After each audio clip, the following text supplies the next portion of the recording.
instead of asking university to give their land, central university should provide non-net fellowship amount. Instead of asking university to give their land for the use of real estate, central university should come forward and facilitate all the students.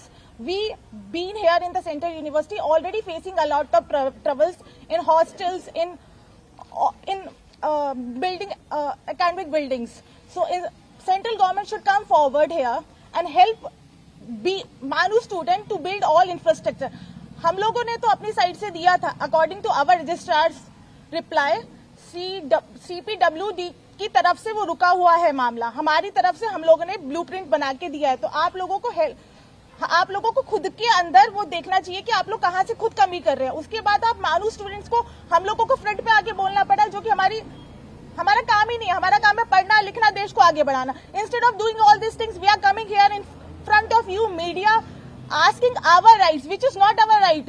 Obviously आप लोगों ने जब constitution बना था तो सबसे पहले यही सवाल लिखा गया था कि स्टूडेंट्स को पढ़ाना लिखाना है. तो जब हम स्टूडेंट्स को पढ़ाना लिखाने की बात हो रही है तो जमीन क्यों खींची जा रही है हमसे? हमारा हक है, वो हमारी जमीन है, हम वो नहीं देंगे. Thank you so much.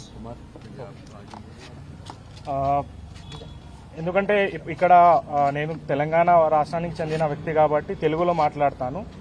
ఎందుకంటే ఇక్కడ తెలుగు మీడియా చాలా మంది ఉన్నారు. మా మతీన్ అష్రఫ్ ప్రెసిడెంట్ ఏ విధంగా అయితే మొత్తం ఎక్స్ప్లెయిన్ చేశారో మొత్తం ఇష్యూని ఉర్దూలో, సో దాన్నే నేను తెలుగులో కూడా మీ ముందట ఉంచడానికి ప్రయత్నిస్తాను. కొంచెం తెలుగు కొంచెం వీక్ కూడా కాబట్టి, ఎందుకంటే ఉర్దూ యూనివర్సిటీలో చదివినా కాబట్టి. నా పేరు ఉమర్ ఫారూక్. నేను ఫార్మర్ యూనియన్ ప్రెసిడెంట్ 2019-20లో ప్రెసిడెంట్గా ఉన్నాను. సో ముందుగా మీకు విషయం తెలిసిందే, మాకు కొన్ని రోజుల క్రితం ఒక నోటీస్ అందింది మా రిజిస్ట్రార్కి. మీ దగ్గర అన్యూజ్డ్ ల్యాండ్ ఎంత ఉన్నదనేది మీరు చెప్పండి అని మా రిజిస్ట్రార్కి ఒక నోటీస్ అందింది. దాంట్లో ఏం చెప్పారంటే 50 ఎకర్ వాళ్ళే అనుకొని 50 ఎకర్ అనుకున్నారు. కానీ మానులో ఉన్న ఇప్పుడు ఏదైతే ఎంటీ స్పేస్ ఉందో అది 32 ఎకర్స్ మాత్రమే ఉంది. అది కూడా ఎకో సిస్టమ్కి హాని జరగకుండా అక్కడ బిల్డింగ్స్ అనేది కన్స్ట్రక్ట్ చేయలేరు ఇప్పుడు దాకా.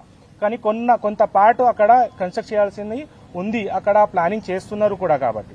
సో అక్కడ రాక్స్ ఉంది, ఆ సేవ్ రాక్ చేయడానికి మాను అనేది ఒక ఎకో సిస్టమ్, దానికి బొటానికల్ మాకు అవార్డ్స్ కూడా రావడం జరిగింది, ఎందుకంటే అక్కడ డిఫరెంట్ స్పీసీస్ కూడా ఉంటున్నాయి. సో అలాంటి ఒక మంచి బ్యూటిఫుల్ క్యాంపస్ని రియల్ ఎస్టేట్ హబ్గా మార్చుకోవడానికి ట్రై చేస్తున్నారు. సో ఒక విషయం నేనేం చెప్పాలనుకుంటుంటే, ఒక ఎడ్యుకేటెడ్ పర్సన్ లీడర్ అవుతే ఆయన ఎడ్యుకేషన్ గురించి ఆలోచిస్తాడు. ఒక రియల్ ఎస్టేట్ బ్రోకర్ సీఎం అవుతే ఆయన రియల్ ఎస్టేట్ బ్రోకర్ లాగానే పనిచేస్తాడు.